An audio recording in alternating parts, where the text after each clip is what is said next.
हमारे विभिन्न ज्ञानवर्धक कार्यक्रम देखने के लिए आप हमें अभी सब्सक्राइब करें, बेल आइकन को प्रेस करें ताकि आप देख सकें हमारा कार्यक्रम सबसे पहले।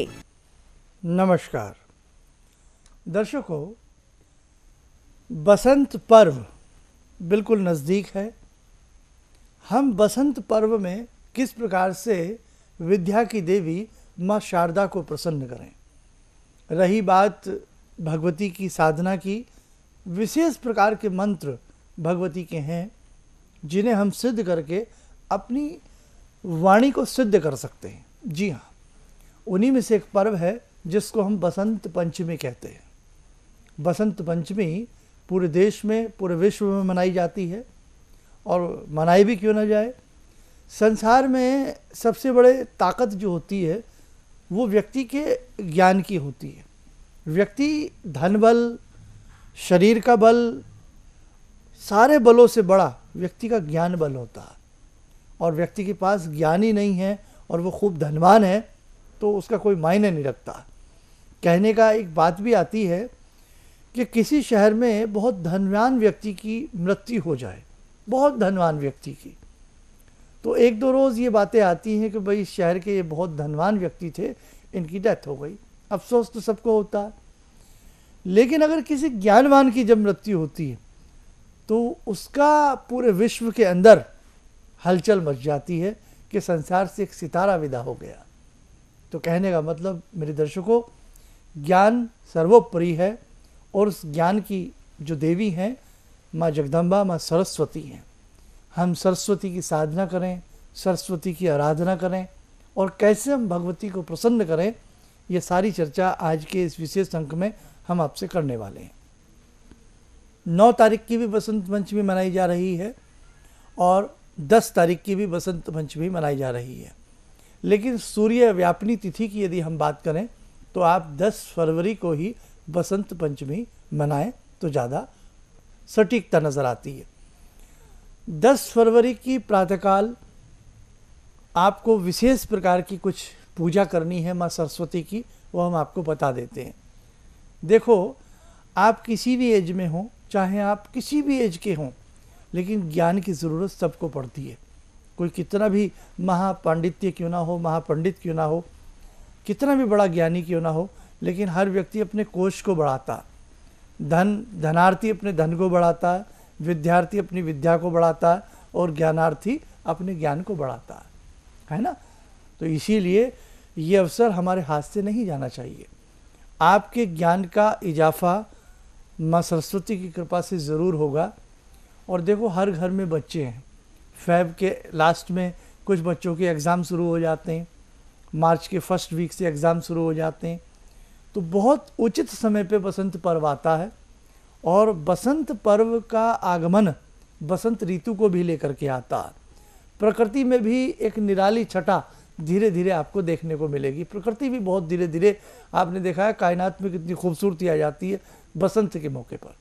खैर, ये मौका ऐसा है अपने बच्चों की विद्या हम बढ़ा लें।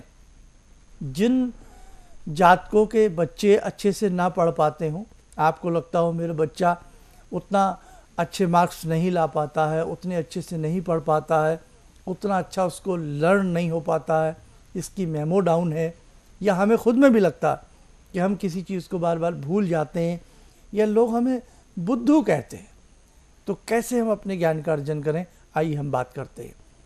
10 फरवरी रविवार का दिन प्रातःकाल जितना जल्द हो सके उतना शीघ्र स्नान आदि कर लें।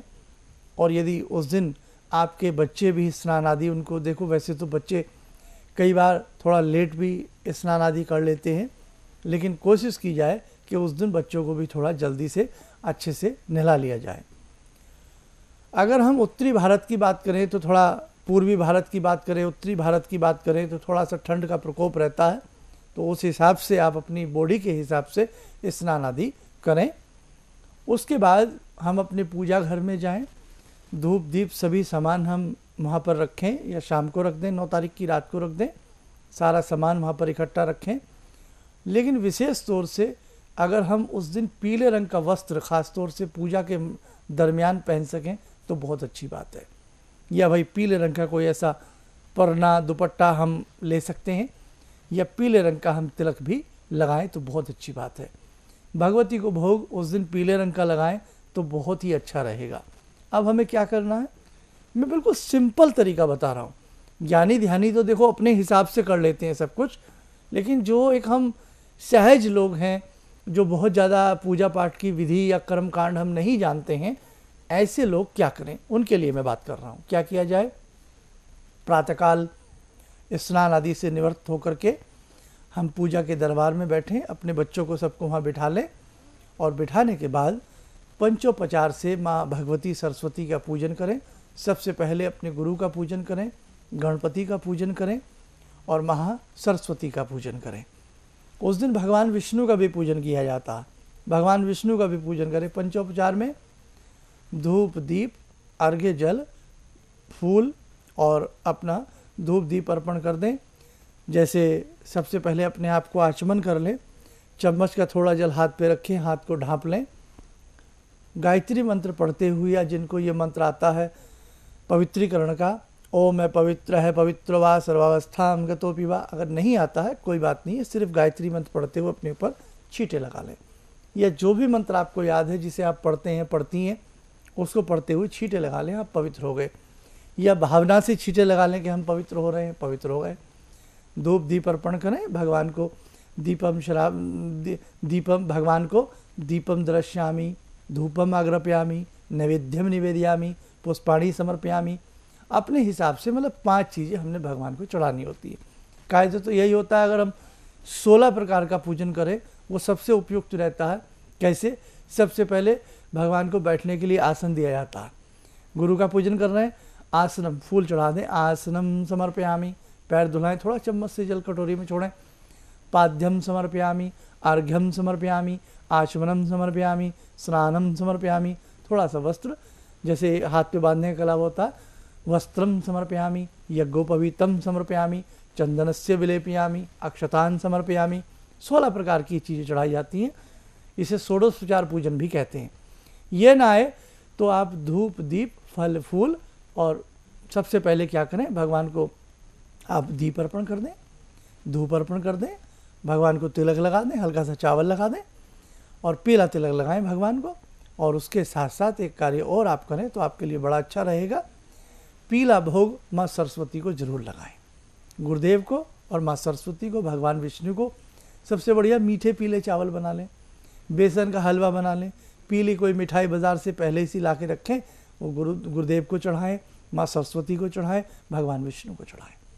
आशीर्वाद लें कि भगवान आपकी कृपा से, हे माँ जगदम्बा, हे गुरुदेव, भगवान विष्णु आपकी कृपा से हमें ज्ञान के वैभव की प्राप्ति हो, हम ज्ञानवान बने, हमारे बच्चे ज्ञानवान बने। ऐसी फीलिंग करके आप प्रार्थना करें। और जो भी आपको सबसे पहले जो गुरु मंत्र आपको है उस गुरु मंत्र को जप लें, और उसके साथ साथ माँ सरस्वती का एक दिव्य मंत्र होता है, अपने बच्चों से उस मंत्र को उस दिन जरूर पढ़वाएं। मंत्र हम बोल देते हैं, वद वद वाग वादिन्यै स्वाहा। दोबारा सुने, वद वद वाग वादिन्यै स्वाहा। दूसरा मंत्र सुने, ओम ऐं वाण्यै स्वाहा। तीसरा मंत्र सुने, ओम ह्रीं सरस्वत्यै नमः। ये 3 मंत्रों में से जो भी मंत्र आपको सहज लगे, कम से कम 21, 31 या 108 बार बच्चों से पढ़वा लें। बहुत छोटे बच्चे हैं, कटोरी में थोड़ा जल रख लें। आप इन मंत्रों को किसी भी एक मंत्र की जितना आपके पास समय, 1 माला, 3 माला, 5 माला, अप टू 11 माला तक आप कर सकते हैं। और बाद में उस जल में फूंक मारें, वो जल बच्चों को पिला दें। विद्या का विकास होगा, ज़रूर होगा। आप करिए ज़रूर इसको। बच्चे साथ ना बैठ पाएँ कोई बात नहीं, आप जल पे कर लीजिएगा, अपने बच्चों के लिए प्रार्थना कर लीजिएगा। और एक माँ सरस्वती का स्तोत्र होता है, रविरुद्र पितामह विष्णुनुतम हरिचंदन कुमकुम पंकयुतम मुनिवंद्र गणेन्द्र समान युतम तब नवमी सरस्वती पाद्रिकम। इसको आप हमारी फेसबुक से भी इस स्तोत्र को ले सकते हैं। और सरस्वती के और भी बहुत सारे स्तोत्र हैं। उस दिन माँ सरस्वती का कोई भी स्तोत्र आप जरूर पढ़ें। विष्णु सहस्त्र नाम का पाठ करें, विष्णु भगवान के 108 नामों को जपें, या ओम ब्रह्म बृहस्पतये नमः इस मंत्र की 1 माला कर लें। गजेंद्र मोक्ष पढ़ना उस दिन बहुत अच्छा रहता। तो कहने का मतलब सरस्वती की साधना पर अधिकतम जोर दें, भगवान विष्णु का भी कुछ ना कुछ जरूर जपें, उनको अर्पण जरूर करें, और भगवान जो आपके गुरु हैं उनका भी आप ध्यान पूजन और उनका कोई भी मंत्र जो भी आपको गुरु दीक्षा में मिला है उसे ज़रूर पढ़ें। बसंत पर्व है, बच्चे ज़्यादा देर ना बैठ सकें तो आप पूरी पूजा आप कर लें, और उसके बाद जब पूजा हो जाए आपकी पूरी, तब भगवान से क्षमा प्रार्थना मांगने से पहले बच्चों को अगर आ सकते हैं तो बुला लें, उनके सबके माथे पर पीला तिलक लगा दें, हाथ पर धागा बांध दें, है ना। और बच्चों से कहें कि बेटा हमारे साथ आप, अगर बच्चे पढ़ने लायक हैं उस बोल सकते हैं अच्छे से, कई बार बहुत छोटे बच्चे होते हैं, बच्चा अगर साफ बोल सकता है, या बड़ी क्लास में भी आप किसी भी क्लास में हैं, तो जो हमने 3 मंत्र बताए हैं इन्हीं मंत्रों में से कोई भी एक मंत्र बच्चे से 11 बार 21 बार पढ़वा लें। उस दिन जो बच्चों की पुस्तकें हैं उन सब पर पीला तिलक लगाया जाए। ख़ासतौर से जो सब्जेक्ट बच्चे को सबसे हार्ड लगता है, बच्चे को या आपको, या आपका बही खाता है, कोई भी है, उस पर पीला तिलक लगाएं। अपनी जो पेन होती है, लिखने की कलम होती है, उस पर भी पीला तिलक लगाएं। माँ सरस्वती का आशीर्वाद मिल जाएगा आपको। तो ऐसा उस दिन जरूर करें। फिर क्षमा प्रार्थना करें, भोग आदि लगा दें कि हे भगवती, आवाहनम न जानामि नैव जानामि पूजनम, विसर्जनम न जानामि अक्ष्मश्व परमेश्वरी, मंत्रहीनम क्रियाहीनम भक्तिहीनम सुरेश्वरी, यत पूजितम मया देवी परिपूर्णम तदस्तु में। हे भगवती, मंत्रहीन हूँ, क्रियाहीन हूँ, किसी विधि को नहीं जानती, जैसा मुझसे बना है हे भगवती इसे स्वीकार करें और मेरी त्रुटियों के लिए मुझे क्षमा करें।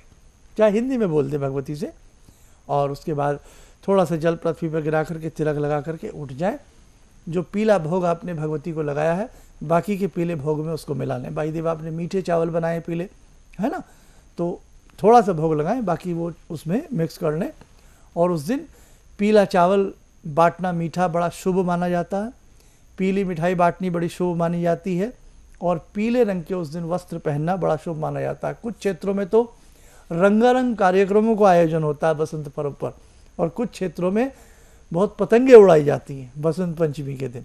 तो अलग अलग अपने अपने कल्चर है, और अच्छे से सबको अपनी अपनी कल्चर का स्वागत करना चाहिए और अपनी कल्चर मनानी चाहिए। उस दिन पूरे दिन भर किसी भी जो सरस्वती का मंत्र आपने सुबह पढ़ा है उस मंत्र को अच्छे से दिन भर जपते रहें, इससे आपको बहुत अच्छा लाभ मिलेगा। उस दिन आप किसी मंत्र की सिद्धि करना चाहते हैं, आपका मंत्र सिद्ध हो जाएगा। पहले एक मंत्र की माला कर लें, यज्ञ कर लें। उस दिन आप कोई नया काम करना चाहते हैं तो शुभ मुहूर्त है। बसंत पंचमी का ऐसा मुहूर्त होता है, नींव पत्थर रखना, भवन बनाना, गाड़ी खरीदना, है ना, कोई भी नया काम करना, विवाह करना, बच्चों का मुंडन संस्कार करना, मतलब हर संस्कार के लिए, हर कर्म के लिए बसंत पर्व जो होता है बहुत अपने आप में शुभ माना जाता है। किसी से मुहूर्त निकलवाने की आवश्यकता नहीं होती। लेकिन इतना ज़रूर कहूँगा, अगर सुबह के वक्त किसी वजह से आप लेट हो जाते हैं तो ध्यान रखें, दिन के 2 बजे से पहले आप अपने बसंत पर्व का कार्यक्रम पूरा पूजन पाठ का ज़रूर कर लें। कुछ लोग लेट होते हैं, कुछ लोगों का जॉब समय ऐसा होता है, शिफ्टिंग की जॉब होती है, शिफ्ट ऐसी होती है, वो सुबह थोड़ा लेट आते हैं, लेकिन कर ज़रूर लें, बेटर देन नथिंग। उम्मीद करता हूँ जो सारी बातें आपको समझाई हैं समझ में आ गई होंगी, और उस दिन पीला प्रसाद, पीला भोग ज़रूर बाँटें।